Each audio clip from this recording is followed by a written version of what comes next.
तो तुम हो वो बहादुर जाबाज लड़का जिसने मुझसे मुख्तार को बचाया।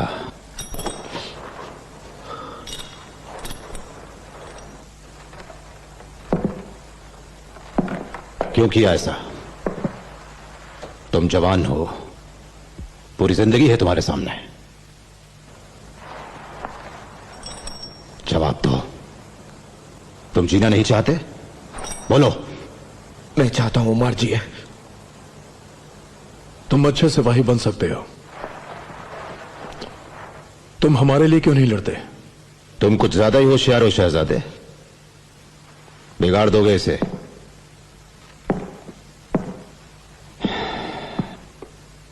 ले जाओ इसे, जो मांगे दो इसे, फल मेवे शहद कुछ भी, और पीटना नहीं इसे, फांसी दे दो कल सुबह।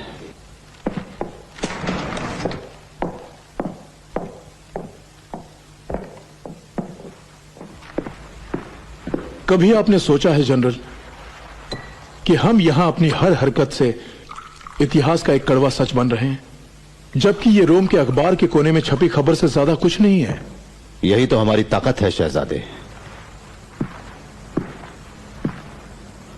मुझे यहां की परवाह नहीं।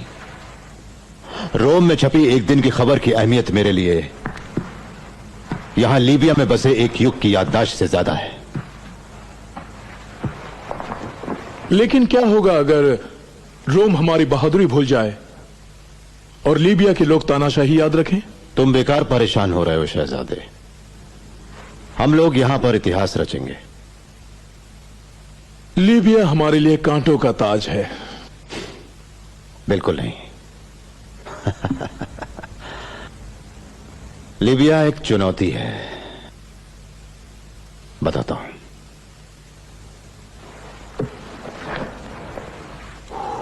जरा देखो इसे।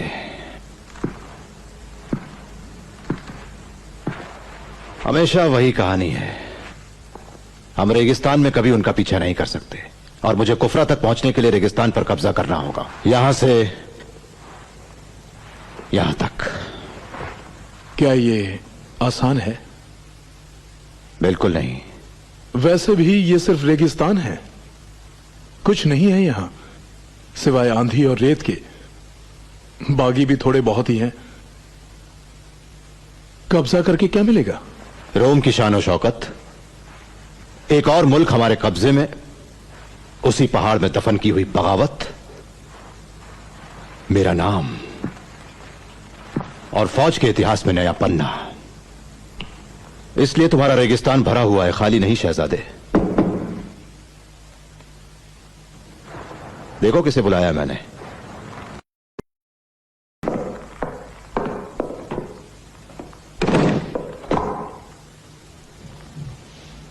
डियोडेज, तुम्हारा वक्त आ गया। बैठो बैठो, यहां बैठो। शुक्रिया सर। तुम बागियों से हाथ मिलाकर अमन कायम कर सकते हो। तुम्हें यही करना है। रेगिस्तान में दोस्ती का हाथ। मैं चाहता हूं तुम अमन की बात करो बादशाह सलामत से, उमर मुख्तार से।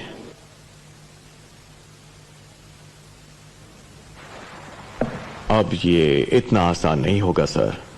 नहीं, मगर तुम ये करोगे क्यों? तो क्या बंदिशें होंगी हमारी बातचीत की उमर मुख्तार से? कुछ नहीं। कोई बंदिश नहीं। लीबिया के हर मामले पर बात करेंगे, इन बागियों से। सुना तुमने? हम पूरी साफ दिली से बातचीत करने को तैयार हैं। वो हमसे 20 साल से लड़ रहा है। वो जानता है हम उसके दुश्मन हैं। वो कई बार सुन चुका है हमारे वादे। 20 साल बहुत होते हैं।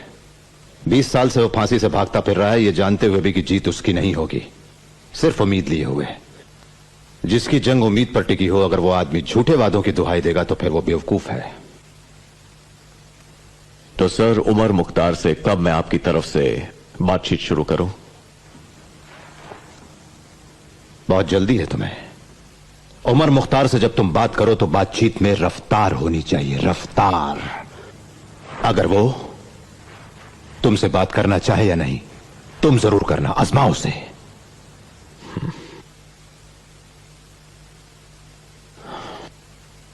ठीक है, मैं कोशिश करूंगा। बहुत बहुत शुक्रिया। अचानक बुलाने पर भी आप चले आए, इसके लिए शुक्रिया।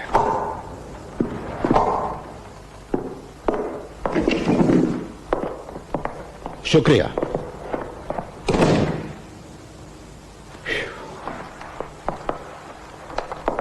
देखा, हो गया ना काम। इस काम के लिए सही आदमी नहीं है। डियोडिच उसे जो कहेगा वो नहीं मानेगा, और मुख्तार इसे जो मांगेगा ये वो नहीं दे सकेगा।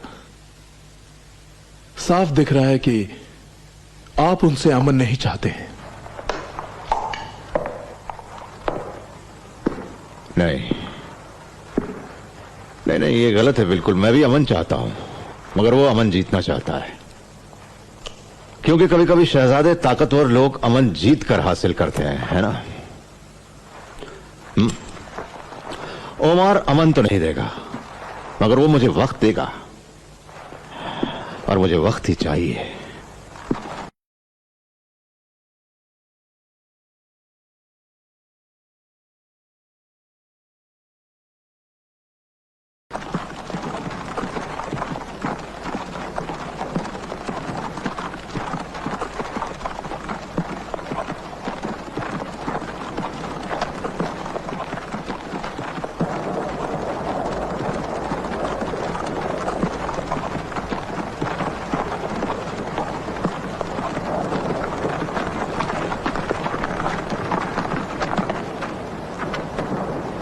तो ये है उमर मुख्तार। इतने सालों के बाद हम पहले लोग हैं जो इसे देख रहे हैं।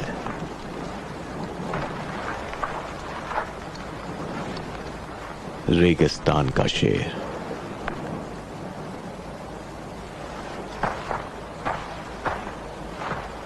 अस्सलाम वालेकुम।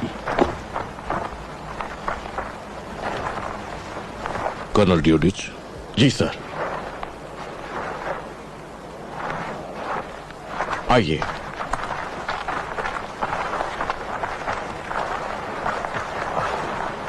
इस तरफ।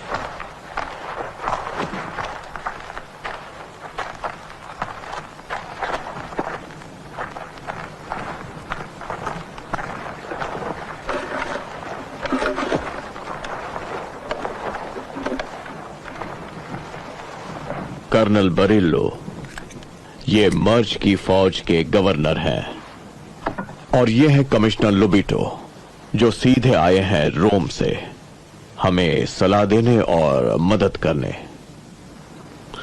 ओह, आपने हमें बातचीत के लिए बुलाया।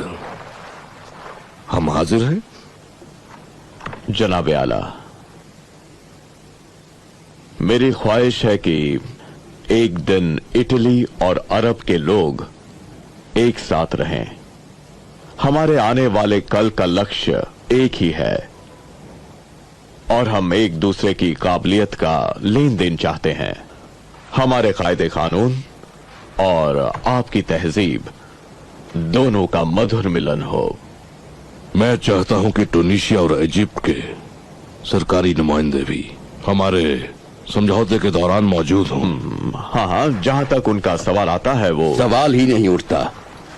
ये तो अंतर्राष्ट्रीय मान्यता की बात ऐसे कर रहा है जैसे बेडविन कोई आजाद मुल्क हो, जो कि ये दरअसल नहीं है। ये लोग हमारे मुल्क के ही आवाम हैं। हमारे झगड़े दो मुल्कों के बीच नहीं, बल्कि आवाम और सरकार से हैं। हम अपने अंदरूनी मामलों में बाहर का दखल कतई नहीं चाहते। तो उन्हें गलत तस्वीर क्यों दिखाते हैं? हम इटली वासी नहीं हैं, इसलिए ये अंदरूनी मामला नहीं है। हम जहां जन्मे वहां अल्लाह ताला की मर्जी से जन्मे हैं, और अपनी माओं की कोख से। हम आप नहीं हैं। हम विदेशी नुमाइंदों की बात बाद में करेंगे, हाँ? क्योंकि अब तक तो ना समझौता हुआ है ना लिखा पड़ी। पर हमने तो लिखा है।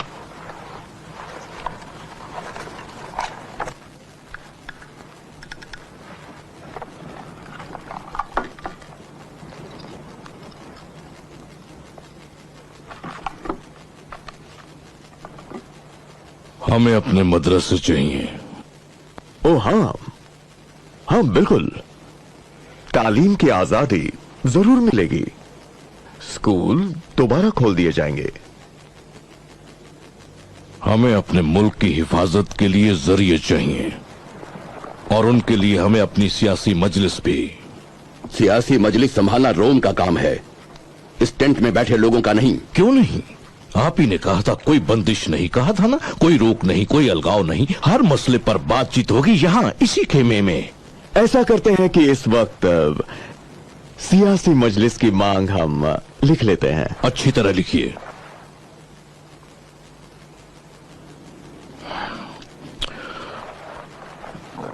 जब्त की हुई जमीनें वापस चाहिए हमें। देखिए, अब ये मत कहिएगा कि वो जमीन जब्त की गई है, मैं तो कहूंगा कि वो महफूज की गई हैं तरक्की और खुशहाली के लिए। उन जमीनों की एक तरह से परवरिश की जाएगी। परवरिश की जाएगी इटली वासियों से? आप लोग समझते क्यों नहीं कि 20 साल 40 साल वो छीन लेते हैं जमीनें जिन पर हमारा हक है। यही तो सालों से हमारी लड़ाई है। मगर जमीन की परवरिश होगी तो लोगों को रोजगार मिलेगा। जब तक तुम हमारी जमीनें छीनोगे और जब तक हम में दम है, हम तुमसे जरूर लड़ेंगे। वाकई? हाँ, बिल्कुल लड़ेंगे। लेकिन आपके कुरान शरीफ में तो साफ लिखा है कि आप लोगों को वो जंग लड़ने की इजाजत नहीं है जो आप जीत नहीं सकते। अब आप सिखाएंगे हमें हमारा मजहब।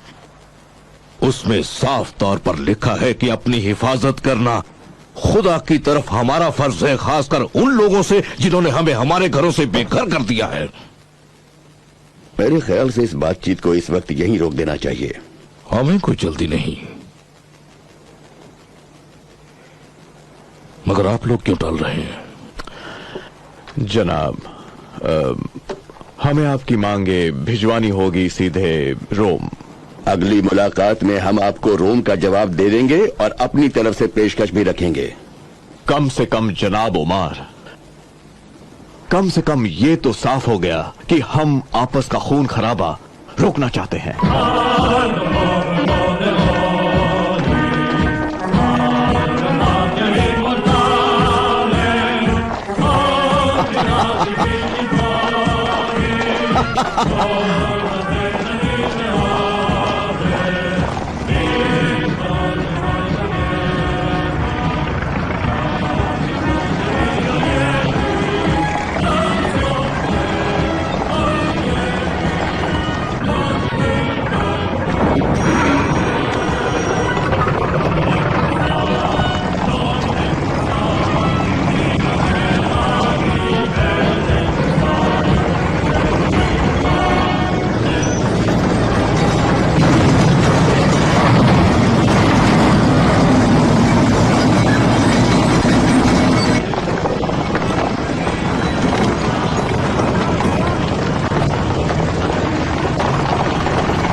इटली की नई खोज, जंग में हवाई जहाज का इस्तेमाल, रेगिस्तान में पहली बार टैंक। देखना इतिहास घड़ी याद रखेगी।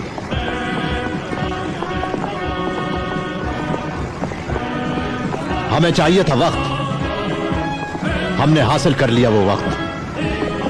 अब अमन की बात इत्मीनान से होगी।